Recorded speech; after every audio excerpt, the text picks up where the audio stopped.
We have a list of solutions that are needed right now, immediately, based on what we're hearing from Northern residents. Tonight, in a rare move, the provincial ombudsman is speaking out for evacuees in Saskatchewan. Registration under the Indian Act plays a central role in the recognition of First Nations people under Canadian law. Canada's Auditor General's new report says the Indian Act status application is slow and inefficient, and the government needs to pick up the pace. It's just a beautiful way of how they express themselves in the environment. And a new exhibit in Yellowknife shows how traditional art is evolving in the 21st century.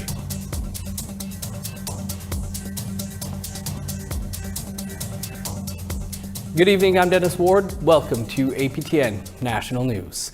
Saskatchewan's ombudsman is speaking out after public complaints were heard about the province's response to the wildfire crisis. She says numerous evacuees in Saskatchewan feel abandoned by their government. Sharon Prachtler says it's rare for her office to speak on provincial response issues during a crisis. She says immediate action needs to be taken to support evacuees during this traumatic time. She asserts that displaced evacuees wait for days to hear where they will be provided shelter and food. Some are hungry, sleeping in cars, and without access to their prescription medicines. Prachtler has given the province a list of over a dozen solutions to meet evacuees' basic needs.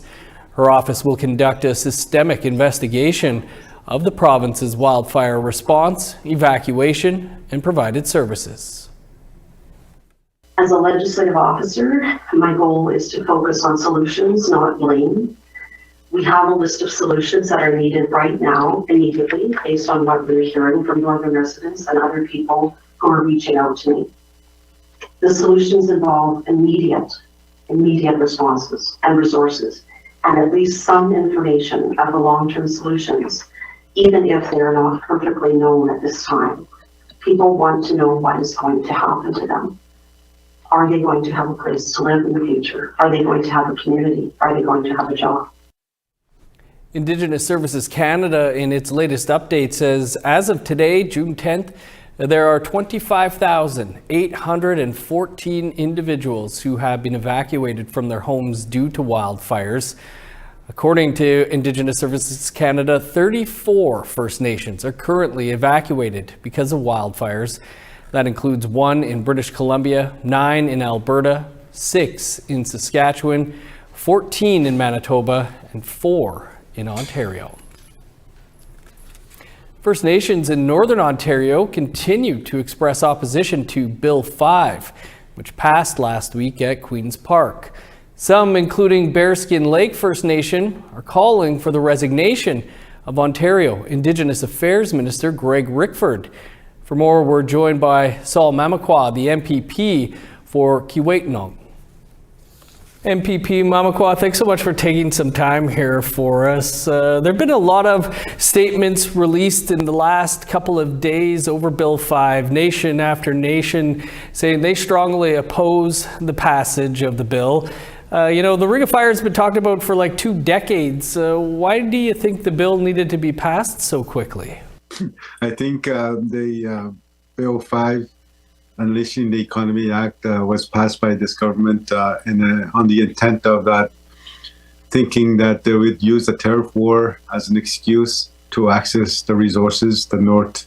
And I think, and they did that with no engagement, with no duty to consult with the people that live in these homelands, right? And I think it's important that to acknowledge that, because what it basically does, the approach that they're doing, and government continues to say that they honor and respect treaty rights, that they honor and respect First Nations, but when you look at the drafting of the bill, the way they've written it up, with no consultation at all, and then the way it's written, it's totally the opposite. So I think that's why it's again, you cannot use the tariff war to make an excuse to access the territories that we live in, the homelands that we live in. And I think that's the big issue. And it's almost like they don't even acknowledge honor or respect the enshrined the rights that we have as First Nations people, talking about, inherent rights, treaty rights, and, the rights that we have. Niskantika First Nation, one of many, like I said, nations putting out statements. They're saying any attempt to fast-track mining and infrastructure development in their territory without their consent would be met by their people on the ground. How possible do you think it is that we'll see First Nations-led blockades? I think since it's only not even a week since the bill was passed, so it's only been 5-6 days since it passed, and I can see on the calls that I've received from rights holders, First Nations, they're talking, they're organizing, and I think you will continue to see these kind of demonstrations, but I think you will continue to see, things elevated if there's no response, and I think that's the message I'm receiving, and that's something that that I tried to warn this government, this ministers, that they cannot again just do the way things are going now, and I think you will see this coming summer, you will see a lot of these demonstrations or direct actions. There is a protest outside of the Ontario Minister of Indigenous Affairs, Greg Rickford's office in Kenora today. They're calling for his resignation, including others like the Ontario Federation of Labour also calling for his resignation. Do you support those calls? On the last day when we were sitting in the House, I think that's one of the things the Ontario NDP called for his resignation, because he's supposed to work with us on some of the legislation, and he's working against us, and it's almost like bringing back the old Indian affairs from 100 years ago, and that's how he's operating, and working against us, and then it's something that I think he's lost the trust of First Nations, and you see it in these letters, and he's not welcome in some of these territories. They won't even acknowledge him. So I think that's what we're seeing, and that's the mistake that the Premier Ford needs to let him go, and because we need someone who can do a better job in representing us. MPP Mamakwa, we'll have to leave it there, but appreciate you taking some time for us. All right, thank you for having me. To Ottawa now, where Canada's Auditor General released a report on Indian Act status applications Tuesday morning. The report finds the existing government system cumbersome, slow, and inefficient. APTN's Fraser Needham has that story. Registration under the Indian Act plays a central role in the recognition of First Nations people under Canadian law. But Auditor General Karen Hogan says the federal government is not living up to its end of the bargain. A report released at a press conference in Ottawa on Tuesday finds 80% of status applications took Indigenous Services Canada more than the 6-month standard to process. There's a backlog of more than 12,000 applications. And for First Nations who assist in the processing of applications, the funding formula has not been updated in 3 decades. The report finds there was an increase in status applications of about 58,000 between 2019 and 2024 due to amendments to the Indian Act, but it finds funding to ISC to process these applications has also increased. Either way, Hogan says there is no excuse for such long delays and backlog in processing. Taking 16 months to make a decision is a long time for someone to be waiting to find out if they can access benefits that they have the right to under Canadian law. And I think many would ask themselves, if the Canadian Public Service can process an important document like a passport in a timely way, why can't they make a decision under the Registration Act in a timelier way? Equally alarming is the lack of government resources invested in First Nations that are assisting ISC in processing applications. Almost 30% of First Nations with a community-based registration administrator receive only the minimum of $5,000 per year. But part of reconciliation is to transition all of that to the communities, and without proper funding and then the ability to be proper trained, First Nations communities aren't going to be well equipped to take this on. So I think there's a lot of work that needs to be done there, not just about increasing the funding to these partners, but to also make sure that training and capacity is created before things are transitioned over. In a press release, Indigenous Services Canada Minister Mandy Galmasti welcomes the report and says the department is making improvements such as moving to a digital application format and the introduction of legislation in the Senate to address remaining discriminations in the Indian Act. Fraser Needham, APTN National News, Ottawa. We'd like to hear your feedback on that or any other story here. Here's how you can continue the conversation with us. If you have a story you want to share, you can send us an email to news@aptn.ca. To read and watch our stories, you can go to our website, aptnnews.ca. You can also find us online on your favorite social media sites, including TikTok, YouTube, LinkedIn, and X. Follow APTN News to join the conversation and see our latest stories. Time for a quick break, but first, a look at something we're working on. The fire was first reported on Monday afternoon and quickly spread to 5 hectares. As you can see behind me here, helicopters are battling from the air, trying to drop fire on the hot spots before it spreads further. With heavy winds happening right now and smoke blanketing the area, there's a lot of concern that this fire could grow rapidly. We'll have a full story for you tomorrow on APTN National News.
Welcome back. Just outside of Yellowknife, Northwest Territories, the community of Behchoko has wrapped up its elections and has elected its first ever female chief. On Monday, the votes were in and Bertha Rabiska-Zoe beat incumbent Chief Clifford Daniels in a landslide with a final tally of 600 to 353 votes. The former chief executive officer of the Clecho government, Rebecca Zoe, said that as chief, she will address drug trafficking, security, and housing issues in Behchoko. After her win, her supporters had a drum dance in celebration, and she addressed the crowd with gratitude and reassured them that change is coming. I want to assure people that change is good. It's not bad, it's good. That's how we move along. It's how you manage and you bring people with you when you make these changes. And so elders told me to take. According to the National Indigenous Fire Safety Council, fire-related injuries and deaths are the fourth leading cause of unintentional injury worldwide. In partnership with Kidda, Firefighters Without Borders, and the Ganawage Fire Brigade, a community event focused on prevention, education, and the distribution of safety materials was held last week in Ganawage. APTN's Kim Sullivan has the story. A new report entitled Circumstances Surrounding Fire-Related Deaths Among Indigenous People in Canada 2011 to 2020 showed that fire-associated morbidity and mortality were found to be significantly higher among Indigenous people when compared to non-Indigenous people. As we look at the needs across the country, we learned that the Indigenous community, although they make only 5% of the population in the country, they make about 20% of the fire-related deaths. So nearly 1 out of 5 fire-related deaths is among the Indigenous community. Without smoke detectors, our jobs would definitely be a lot more difficult. Kidda and partners from the National Indigenous Fire Safety Council and Firefighters Without Borders were in the Mohawk territory of Ganawage in Quebec last week.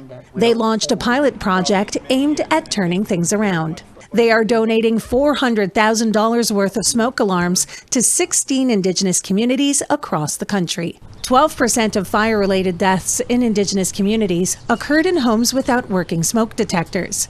Yvonette Bonilla is Chief Communications and Government Relations Officer of Kidda. Because working smoke alarms can double the chances of you escaping a house fire safely. And every second counts. You only have about 2 minutes to escape a house fire, so it's really important to be prepared.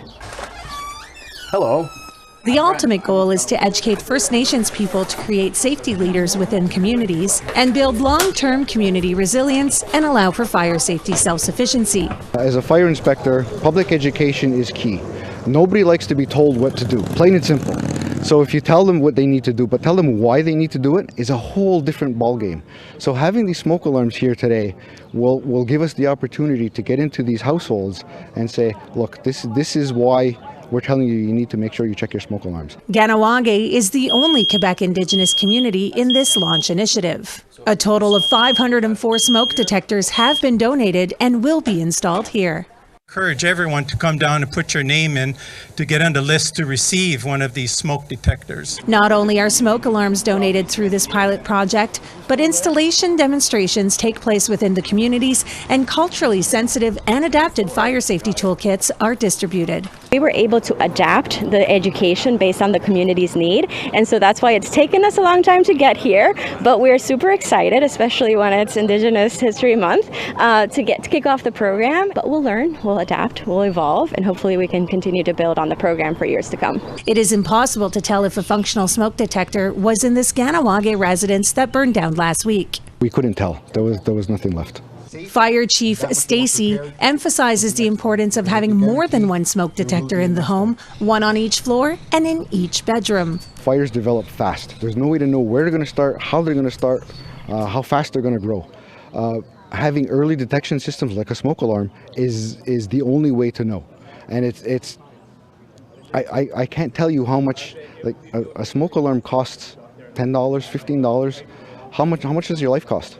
You know, you can't replace that. Thanks to these detectors and tailored awareness efforts, this community, along with 15 others, will be better prepared and safer for years to come. Kim Sullivan, APTN National News, Ganawage.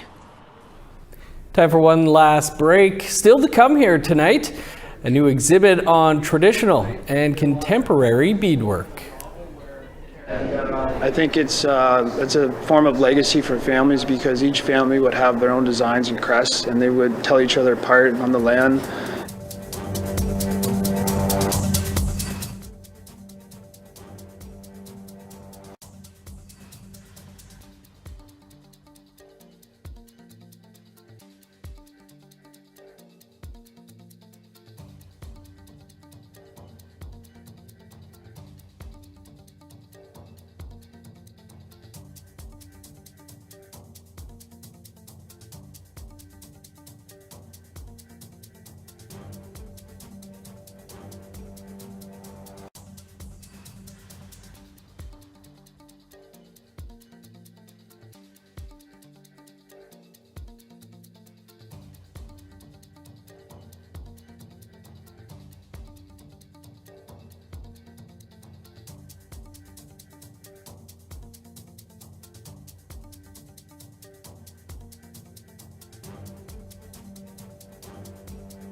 Welcome back. Time now for our photo of the day. While fishing near MacArthur Falls, just northeast of Winnipeg, Jason Corshane was under the watchful eye of this eagle for almost 2 hours, possibly looking for an easy meal, but Jason didn't catch any fish. Thanks to Jason for sending that along, though. For the chance to be our next photo of the day, you can send your pictures to share@aptn.ca. Now let's take a look at tomorrow's weather forecast. Starting on the East Coast, showers and 24 for Fredericton and Halifax. 4 with rain in Kuujjuaq, 12 and rain in Nain. 26 in Montreal, showers and 17 in Chibougamau. 17 with rain in Sault Ste. Marie, showers and 25 in Ottawa. 22 with rain in Thunder Bay, 18 and showers in Sioux Lookout. 11 in God's Lake with rain, cloudy and 13 in Norway House. 19 in Winnipeg, rain and 21 in Dauphin. 23 with showers in Regina, 25 in Saskatoon. 22 in Meadow Lake, rain and 15 in La Ronge. In northern Alberta, smoky and 23 for Peace River and Grand Prairie. Smoke and 24 in Edmonton, 28 in Lethbridge. 22 in Vancouver, 33 in Kamloops. Showers and 25 in Prince George, rain and 20 for Dease Lake. 20 in Old Crow, rain and 17 in Whitehorse. 17 in Yellowknife, sunny and 20 in Norman Wells. 4 with snow in Sax Harbor, 9 in Pawlatuck. 8 in Chesterfield, 11 in Arviat. -1 with snow in Resolute, 3 in Igloolik.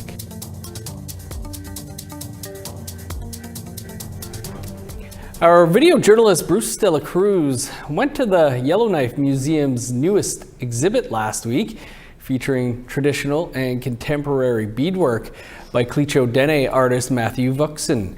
Listen in as they talk about all things beading and how traditional art is evolving in the 21st century. So that's what that means, symbolism of that.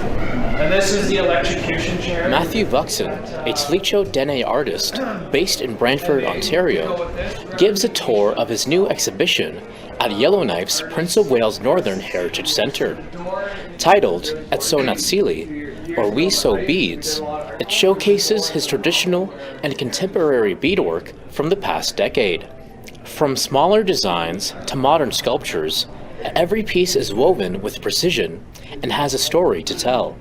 There's also some heavier pieces, I call them tools of oppression. The concept behind that was about justice and also about how, you know, those objects were not here before contact period in North America, and so they would have been alien to the Indigenous people. And that one means a lot to me because that's a real... Traditionally, in Dene culture, beading is done by women, but that hasn't stopped Matthew from pursuing his art.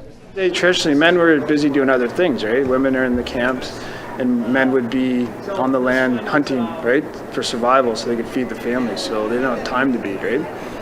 But yeah, like in contemporary times, people pick up art, right? So Matthew credits his mother, Celine Vuxen, as one of his first teachers. Having been taught beading by her family, Celine shared the story of when Matthew decided to take a greater interest in this art form. But then one day, he did ask me a question himself.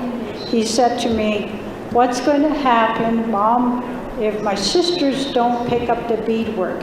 Maybe it wouldn't get passed down." And then he answered that question himself. I didn't give him the answer. He said, "I guess I better learn how to do beadwork."